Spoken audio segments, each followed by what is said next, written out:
proporcionales. La economía no. La economía responde a demanda y oferta real, a la liquidez existente, a las condiciones económicas, al crecimiento mundial. Y cuando alguien me dice, lleváis pronosticando mucho tiempo, digo, perdona, esta caída de aquí a aquí es de más de un 20%. ¿Qué queréis ver? ¿Una caída de un 50% para ser conscientes de que la cosa se ha puesto fea? Es que un 20% es una barbaridad. Es que el crecimiento en Europa se ha desplomado desde hace ya más de un año. Es que el crecimiento en Reino Unido se ha desplomado desde hace más de 2 años. Es que el crecimiento en Japón está al 0%. Es que el crecimiento de China está en el peor momento de los últimos 25 años. Es decir, que cuando comentáis, pronosticáis, pero no ocurre, digo, no, perdonad, no os confundáis. Está pasando. Está pasando. De hecho, estamos en el peor momento de crecimiento en Europa y en Japón y en China de los últimos años. ¿Vale? Con lo cual, no os confundáis. Es decir, esto no es que viene el lobo, que el lobo está entre las ovejas y se las está comiendo, al menos en esas 3 áreas geográficas, y que las bolsas están registrando ese comportamiento a la baja, por ese motivo. El único pilar que aguanta de momento es Estados Unidos, el resto no. Con lo cual no se trata de... No nos asustes por si puede pasar algo. Digo, no, es que está pasando, señores, está pasando ya. ¿Qué ocurre? Que es un Titanic, la economía y los mercados son un Titanic. Hay plantas arriba donde la gente no se entera y plantas abajo donde la gente sí se entera. El que está en sala de máquinas ve que el ojo de buey ya le cubre el agua y dice, esto no me gusta nada. Y el que está en la azotea está todavía con la música y bailando. Cuando la gente estaba deprimida en el año 2013, porque el desempleo en España estaba en el máximo y no había concesión de créditos y la situación era preocupante, yo recuerdo, yo y muchos otros economistas, que decíamos, estamos saliendo del hoyo. Y la gente decía, no, está peor que nunca. Digo, no, porque lleva un decalaje, claro. Pero ya hemos hecho el mínimo, claramente. Ya lo hicimos en 2010, 2011. Estamos saliendo. Ahora, ¿cuándo se detecta? Pues mucho más tarde. Pues lo mismo pasa con las vueltas desde arriba.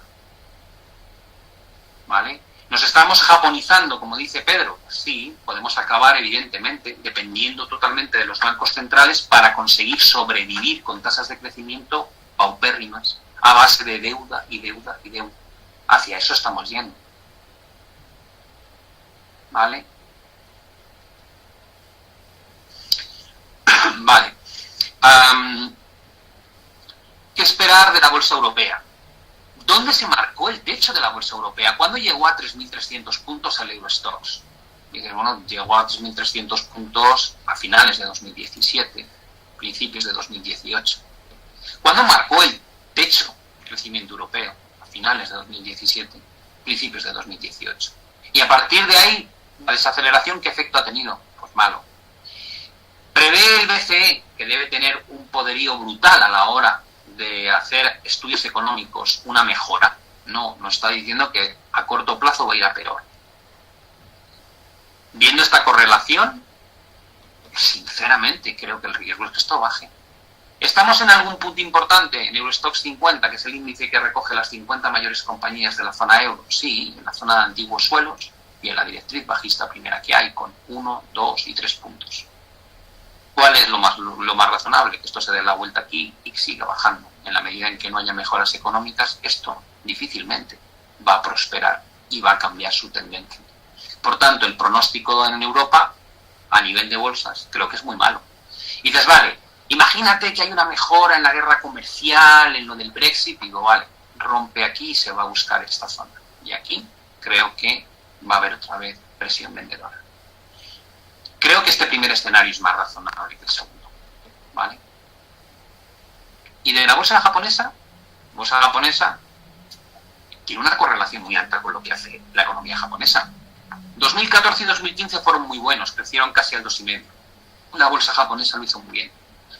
Se desaceleró desde mediados del 2015 hasta mediados del 2016, la bolsa japonesa lo hizo mal. Recuperaron otra vez fuerza desde mediados de 2016 hasta finales de 2017. La bolsa japonesa lo hizo muy bien. Desde entonces la economía japonesa se está hundiendo. A pesar de ello, el Nikkei se atrevió a retestear los máximos anteriores. ¿Por qué? Porque la bolsa americana subía, por el tema de la reforma fiscal, porque el entorno parecía bastante positivo todavía. Y ahora completa un doble techo y apunta hacia cotas de 16.500. Y por nivel de crecimiento, teniendo en cuenta que ya estamos por debajo de 2016, ¿dónde podría llegar la bolsa japonesa? Digo, pues a mí me encajaría que no solamente baje de 16.500, sino que se venga aquí abajo. Sí, espero. A la pregunta que me hacéis. ¿Vale?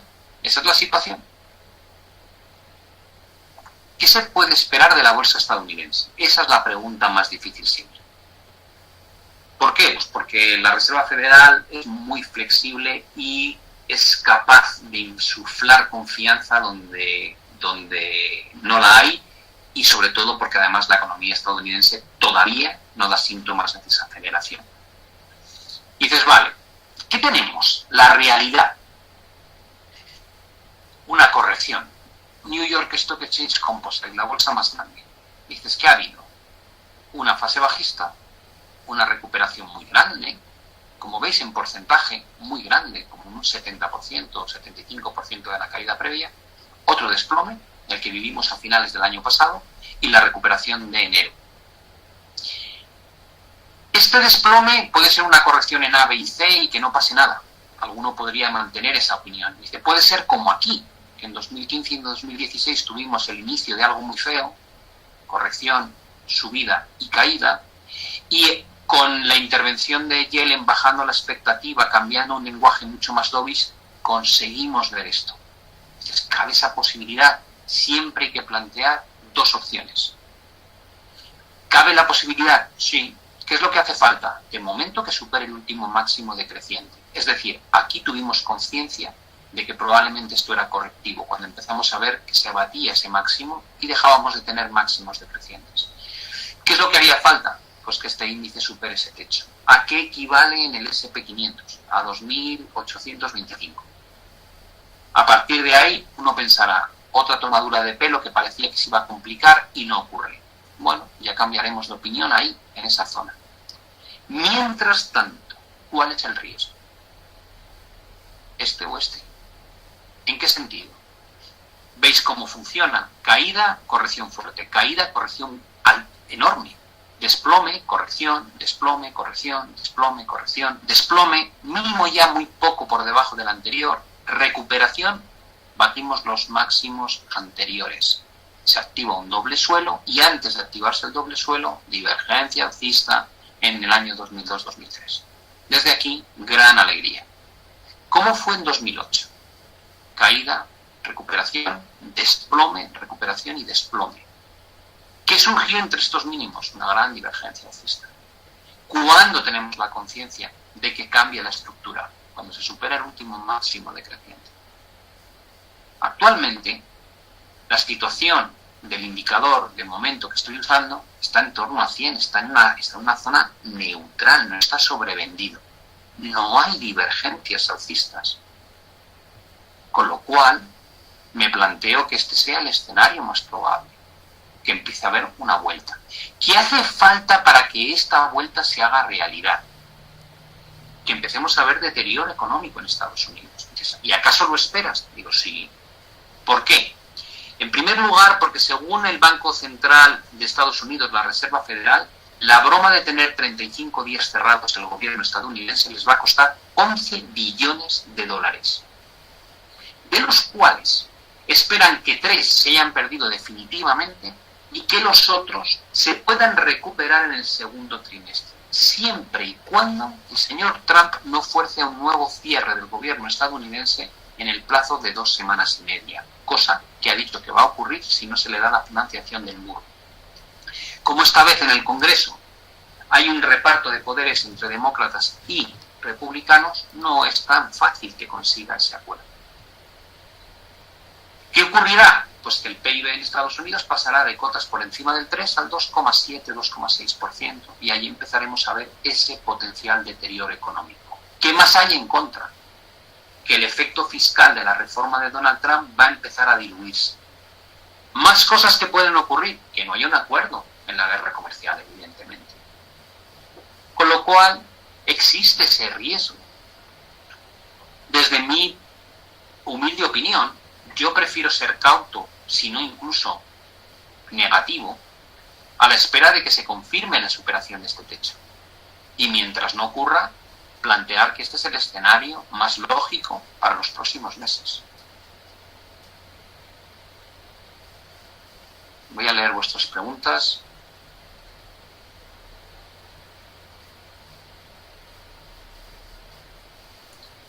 Que el momentum está subiendo sobre 100, lo que indica mantener el alza. Bueno, el momentum aquí recuperó por encima de 100 y mira lo que pasó detrás. Cuidado con las lecturas inmediatas de lo que está pasando, ¿vale?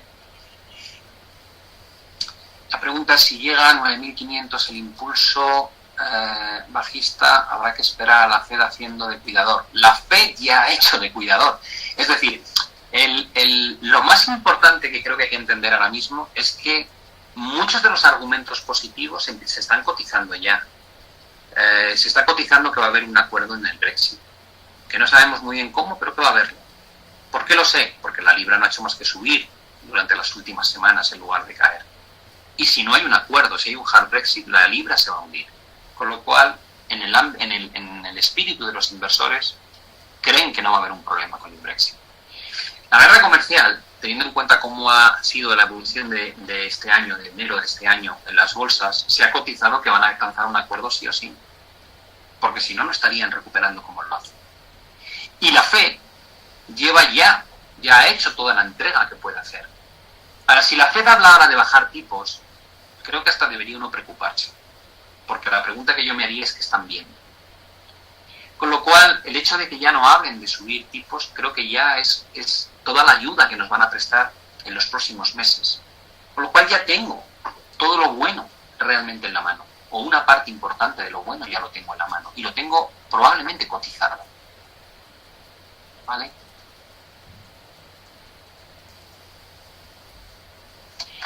Pregunta a Josu si el dato del PIB junto con otros escenarios negativos pueden hacer de catalizadores. Eso es lo que yo creo, sí. La pregunta de los bonos high yield, que qué pinta tienen. Los bonos high yield están replicando un poco lo que pasa en la bolsa. Atacaron un soporte importantísimo durante el mes de diciembre de 2018 y a medida que ahora la bolsa se ha recuperado en 2019, están rebotando. Pero todavía muestran una tendencia estructuralmente bajista.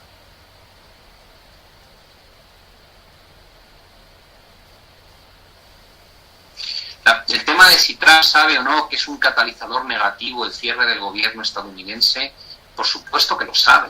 Lo que pasa es que él también quiere sacar adelante aquellas cosas que ha prometido. Acordaos que prometió el muro con México. Al principio decía que lo iba a pagar México. Parece que ahora lo está buscando el dinero interno en su propia frontera. Está claro que Trump es un tío que cambia de opinión como una veleta. A día de hoy lo que está haciendo es un enfrentamiento contra los demócratas con el fin de conseguir al final lo que está buscando, ¿no? Que se apruebe su decisión y no que tenga que conceder el respaldo demócrata simplemente a una pequeña ayuda económica para reforzar la presencia de más vigilancia en la frontera, que es lo que han ofrecido los partidos el partido de la oposición. La pregunta de Pedro es, ¿la corrección sería más parecida a la del 2000-2003 o la del 2008? No tengo ni la más remota idea. Algunas personas dicen que cuando esto empiece va a ser mucho peor que la del 2008. Porque el nivel de endeudamiento no tiene nada que ver ahora con el del 2008. Dicen que cuando se desate la tormenta a la baja, veremos muchos defaults en empresas y eso pondrá de manifiesto el nivel crediticio en todo el mundo. Y que esas son las peores. Pero no es mi opinión, no sabría responder. Pero hay por ahí gente que opina que sí, hay gente que opina que vamos a volver aquí abajo. A estos niveles de aquí abajo. Que si creo que la crisis cuando empiece en Estados Unidos va a durar hasta que Trump salga. No sé, preguntáis cosas, yo no tengo una bola de cristal. Yo me limito a analizar los datos y los gráficos. Se supone que los datos es lo que marca el entorno y los gráficos es lo que marca el sentimiento del inversor, ¿no? Y la combinación de ambas cosas es lo que nos permite establecer ciertos escenarios, nada más. saber si en un momento dado se produce una caída tan acelerada como esta, que vino de la mano de la quiebra de Lehman y otros muchos bancos o no, pues es difícil de pronosticar, vamos. Me contento con acertar la dirección del mercado, y a la velocidad será algo que tendremos que ir gestionando a medida que vaya evolucionando la caída, si finalmente se produce.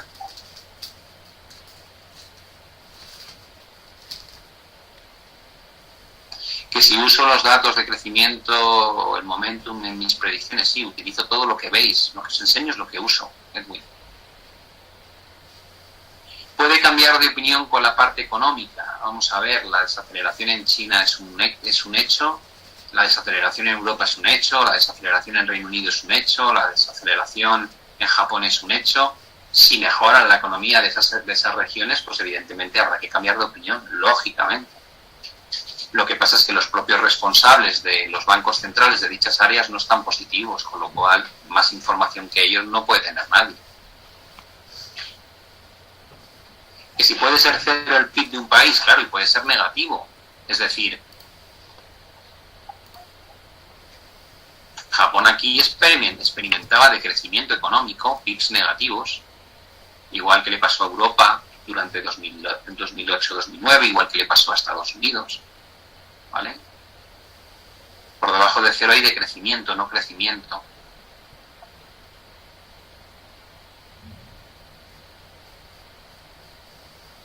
¿Que pueda haber una nueva política de aranceles después de lo de China con Europa? Pues probablemente, si le funciona bien a Trump con China, no esperéis que vaya a bajar el ritmo. Supongo que intentará conseguir algo parecido con el resto de las áreas, y Europa es el segundo área geográfica con el que mayor déficit mantiene. Con lo cual es muy probable que se abra esa batalla cuando se cierre la de China, ¿sí? ¿Que es mejor bajar de golpe a 4.000 y en lugar de ir desangrándose poco a poco? Jorge, eso es porque no has bajado nunca abajo. Yo he gestionado un fondo de 500 millones de euros en este entorno. Créeme que lo último que diría es que es mejor que baje a esa velocidad. Porque cuando el mercado, y esto es un poco, son experiencias personales, cuando el mercado se comporta así, lo que ocurre es que te rompe los esquemas. Cuando te digo que te rompe los esquemas, es que te obliga a nadar en aguas que jamás has visto. Yo os pongo un ejemplo. Yo tengo recuerdos grabados a fuego en la mente de esta época. Creo que alguno lo he contado ya. Recuerdo una posición larga de Banco Unicrédito que teníamos, un banco italiano, en pleno colapso del sector financiero. Abrió el mercado y cerró. Y cuando digo abrió el mercado y cerró, fue que abrió, estuvo media hora abierto y cerró bajando un 10%. El valor bajó un 10% en media hora. Cuando quisimos reaccionar y ver qué estaba pasando, nos dijeron que no podíamos meter órdenes porque se había hecho lo que se llama el limit down, que es el máximo recorrido que permiten en términos porcentuales antes de que salte el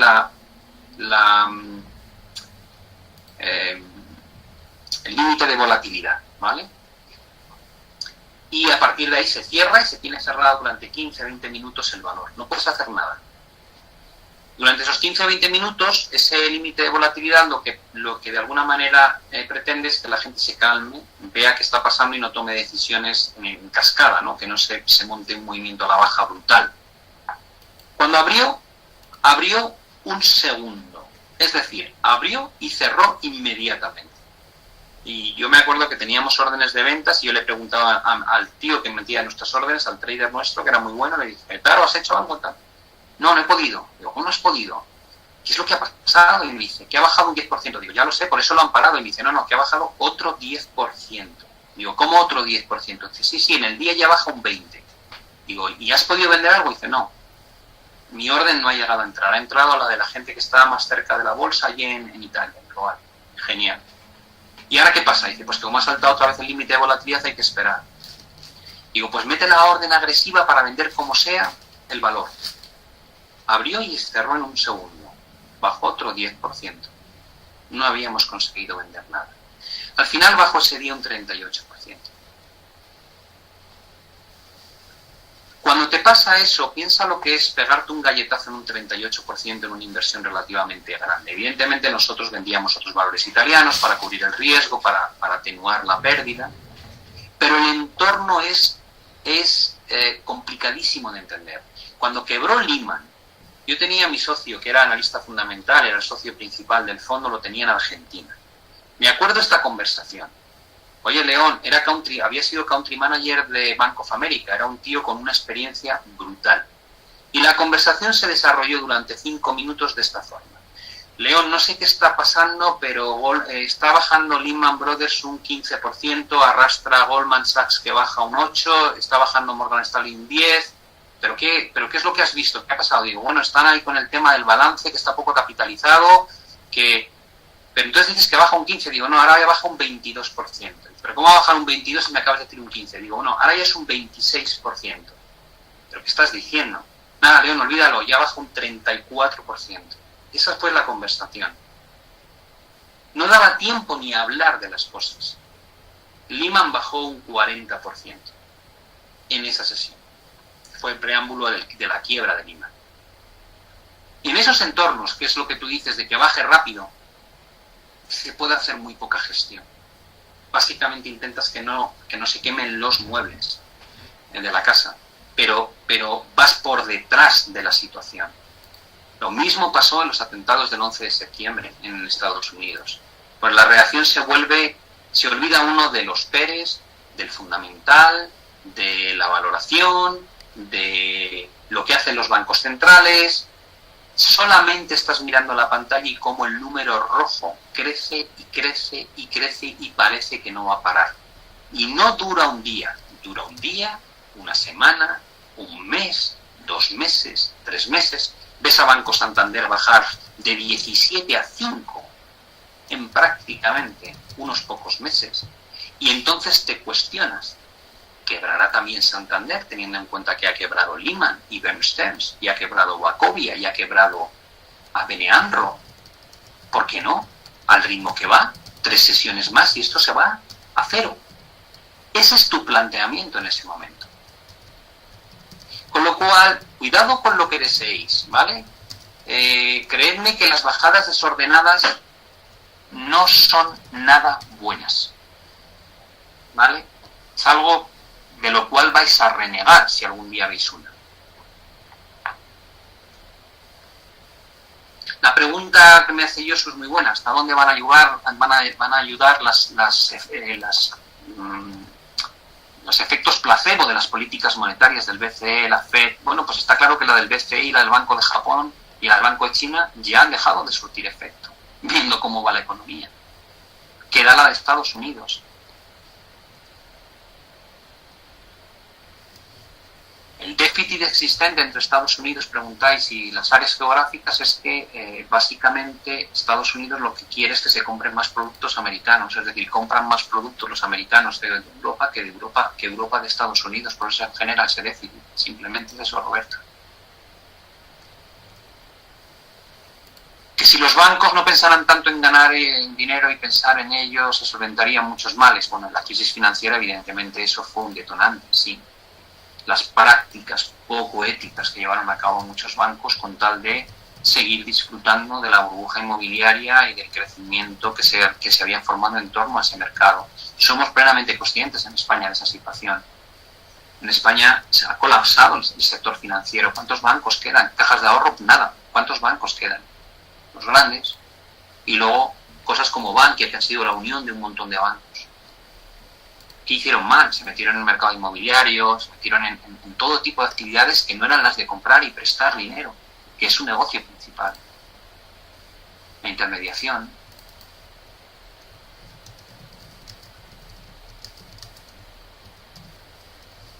Sigo leyendo vuestros comentarios. La película Big Short, sí, os recomiendo que la veáis. Si no la habéis visto, es una peli que narra muy bien. Cómo se fundó el disparate, ¿vale? Y cómo algunos personajes de la película, que son analistas financieros francamente buenos, detectan que no va a acabar bien. Yo recuerdo una conversación en 2007 con mi socio, que me acuerdo que volvió de un viaje viendo a los directores financieros de las cajas de ahorro de España y de algunos bancos pequeños. Y cuando volvió le dije, ¿qué tal lo ves, León? Me dice, el sistema financiero español ha quebrado. Digo, ¿cómo que ha quebrado? Y me dice, bueno, ha quebrado, está quebrado ya, es cuestión de que la gente se dé cuenta. Dice, no se te ocurra tener dinero en cajas de ahorro ni en bancos pequeños, dile a tu familia que no tenga dinero ahí. Por supuesto, no estés invertido en ese tipo de valores. Me acuerdo de esa conversación. ¿Cómo sería que el fin de semana siguiente yo vendí mi casa y me fui a alquilar? No es mentira, es totalmente cierto.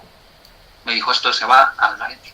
De hecho, nosotros en 2008, a pesar de que el sector financiero bajó un 88%, que es donde invertíamos, nosotros acabamos ganando casi un 5% ese año. Gracias probablemente a haber hecho ese análisis previo y haber gestionado lo mejor posible el riesgo que existía.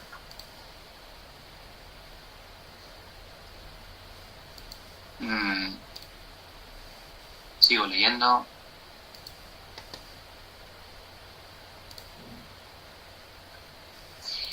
Que los ciclos, que la recesión indica que el ciclo termina y que si no se hace algo para cambiar los ciclos, pues habrá otra vez una situación similar. Lo peor ahora es que encima pensamos que los ciclos bajistas duran lo que veis aquí, 2 años, 1 año, ¿vale? Pero cuando uno mira un gráfico de 100 años, empieza a encontrar periodos malos que duran 1 década. Pensad en torno a 1929. Dices, todos pensamos, esto cae y se recupera. Dices, o no, o cae y se queda. Y si no, mirad Japón. Mirad cuánto ha durado la caída de Japón, del Nikkei. Desde los altos en casi 40.000 en 1988-89, hasta que marcó su mínimo en 2012 en torno a 6.000. Son muchos años de un mercado bajando. Lo digo para aquellos que mantienen la idea de que la bolsa siempre sube, que a mí me hace mucha gracia. Porque además no tienen en cuenta un factor brutal, que es el efecto inflación. Porque si deflactas el índice, entonces todavía te llevas una sorpresa más desagradable. Ellos siempre meten los dividendos, pero no meten el efecto inflación. Porque por las mismas yo diría, no, cuando mis padres compraron la casa les costó 1 millón de pesetas. Y esa casa vale a día de hoy 100 millones. Y dices, vale. ¿Y dices por qué? Digo, pues porque hay un efecto inflación a lo largo de 50 años que va haciendo compounding. Y dices, no estás aplicando a la bolsa, pero no estás deflactándola. O sea, es muy engañoso todo esto. Hay que rascar mucho para entender las cosas.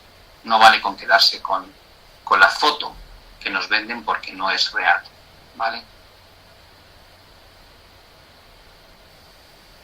Que Popular se dejó arrastrar por la burbuja, totalmente de acuerdo, hizo estupideces y al final lo pagó con la quiebra del banco, uno de los bancos que más solventes había sido anteriormente.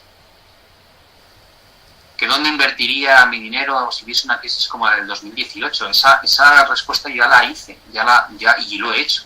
Os dije, cuando estábamos a principios del año pasado, os dije, aprovechad euro-dólar 1,23, 1,24, llegó a 1,25, digo, por Dios bendito, el bono americano al lado del 3%. Cómprate el bono americano al 3% con un euro carísimo. Es un chollo. Yo he movido mi patrimonio ahí en una parte importante.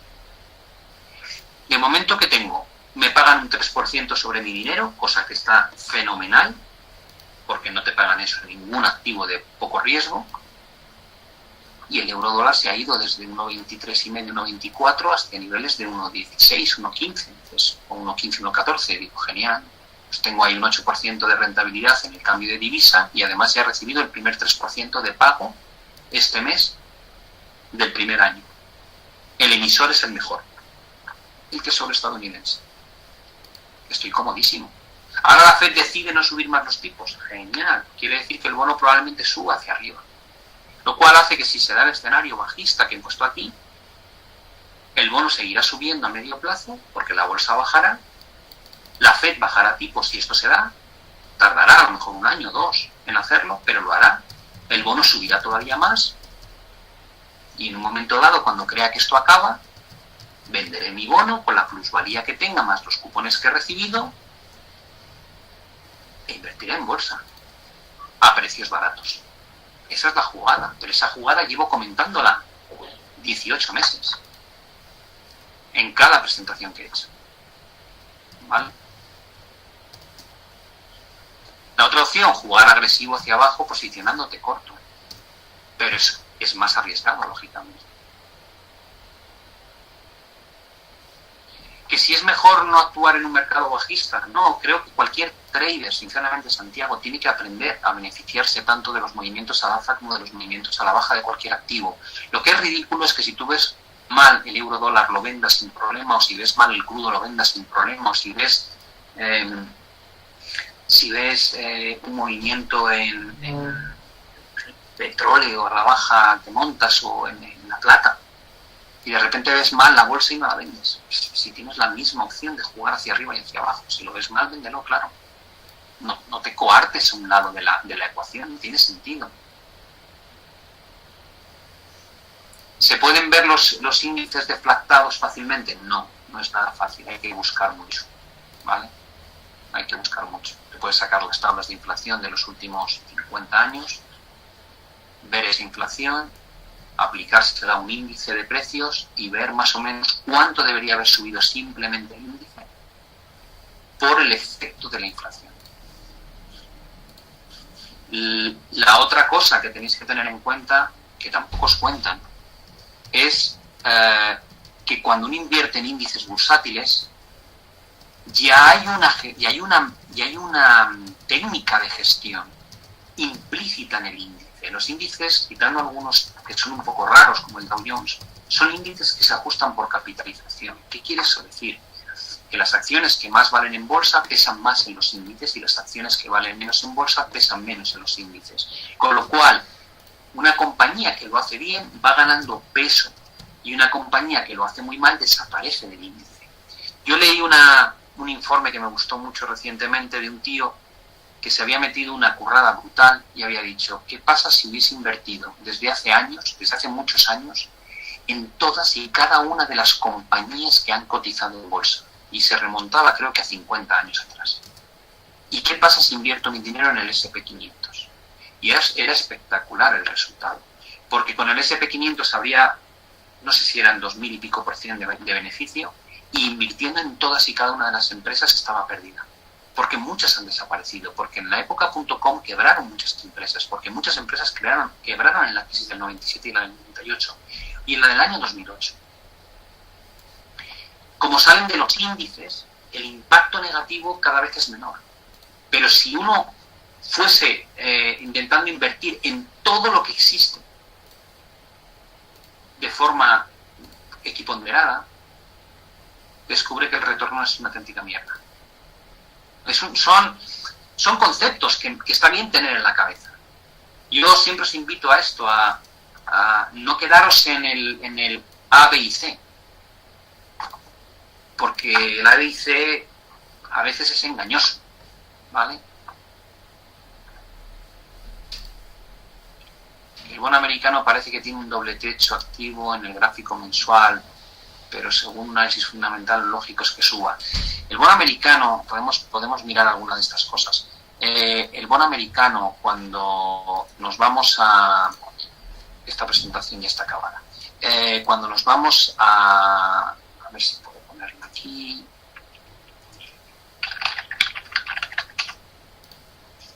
Vale, voy a poner aquí. Yo me voy al 10 años en Estados Unidos, y voy a sacar un gráfico de largo plazo, ¿vale?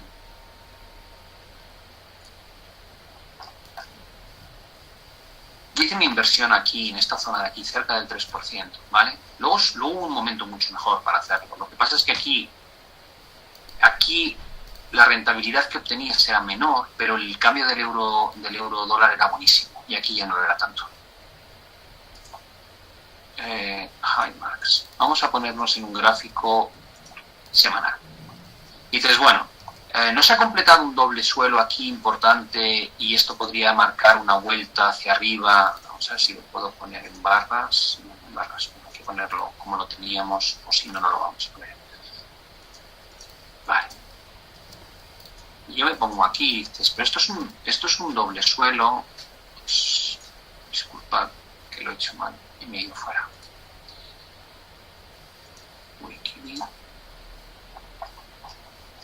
Y dices, bueno, pero esto de aquí, a ver si ahora lo estropeo, ok, y Javi, vale.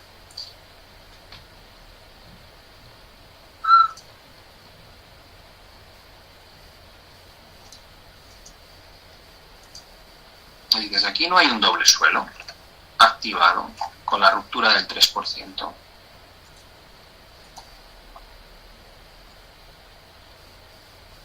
Y dices, sí, parece que se activa un doble suelo. Y dices, y algo más grave, no es cierto que da la sensación de que la gran tendencia que se vivía desde el año 87 en adelante se ha roto.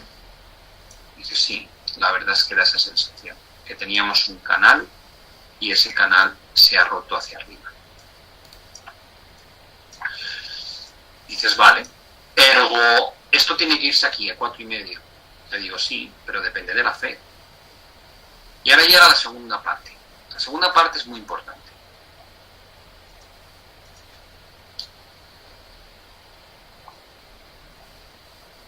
Esto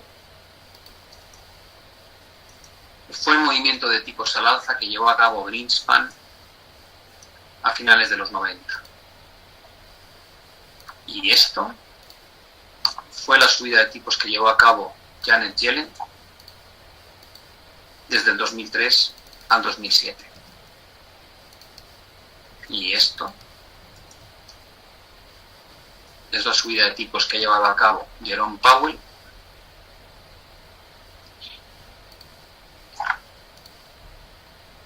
durante los últimos 2 años. Hizo 2 subiditas Yellen y luego él ya fue, perdón, Bernanke, tienes toda la razón, lamento el despiste. Y aquí vemos el efecto de Powell final y el inicio de Bernanke. No, fue Yellen realmente la que empezó, no, fue Yellen la que empezó con una subida en 2015, una subida en 2016 y luego Powell el que ya lanzó todo el proceso. Y aquí fue Bernanke en lugar del que he dicho, correcto. Y dices, vale, ¿qué pasó cuando subieron los tipos aquí? Pues que pincharon la burbuja. ¿Cuál? La burbuja.com. ¿Y qué ocurrió? ¿Os acordáis lo que pasó en el año 2000, ¿no? Con la bolsa se hundió.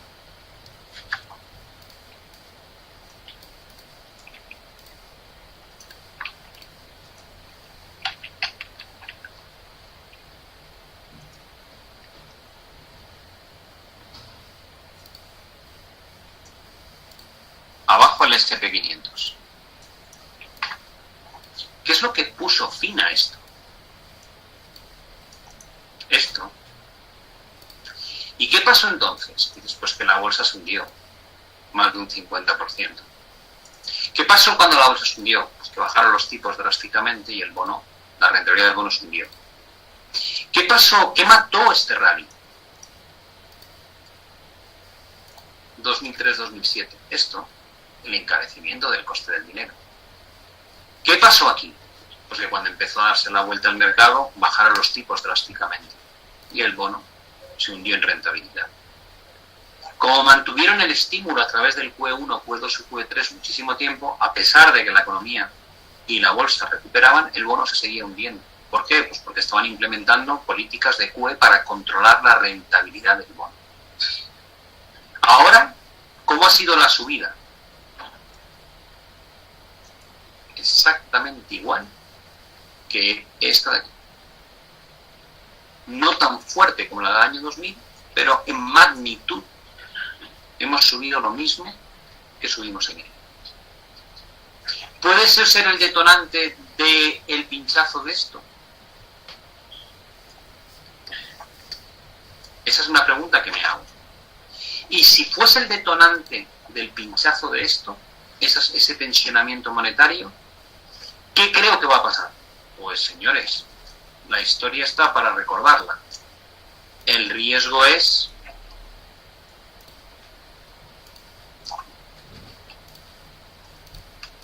me estoy simplemente trasladando líneas. Eso. Y que el bono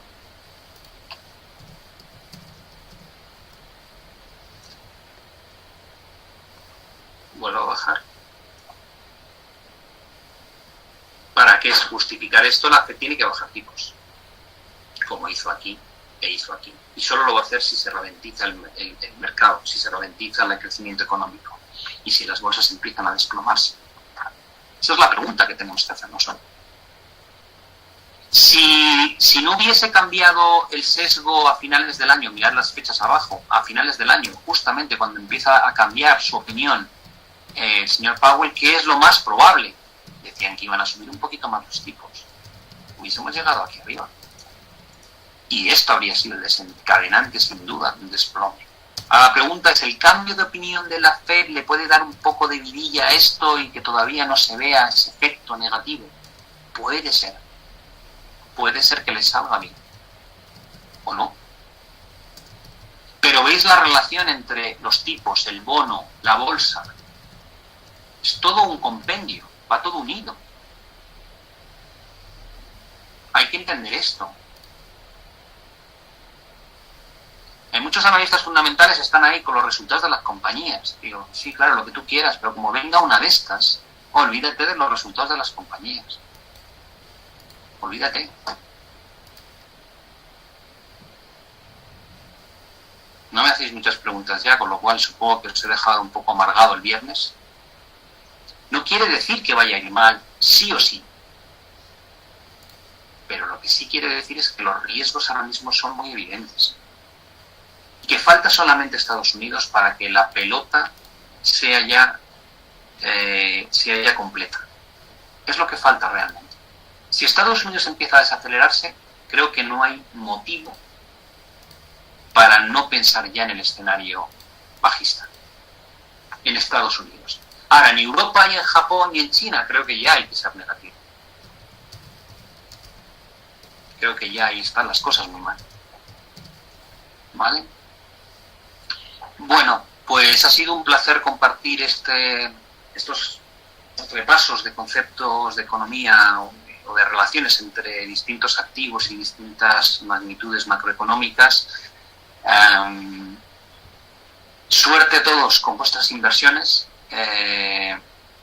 ¿Cabe la opción de jugar un relativo Europa-Estados Unidos? Sí, ya lo comenté el año pasado, había roto un soporte estructural el S&P contra el DAX, con lo cual todo apuntaba a que el S&P lo va a hacer mucho mejor que el DAX durante los próximos meses, casi en un 25% de recorrido a favor de Estados Unidos. ¿Vale?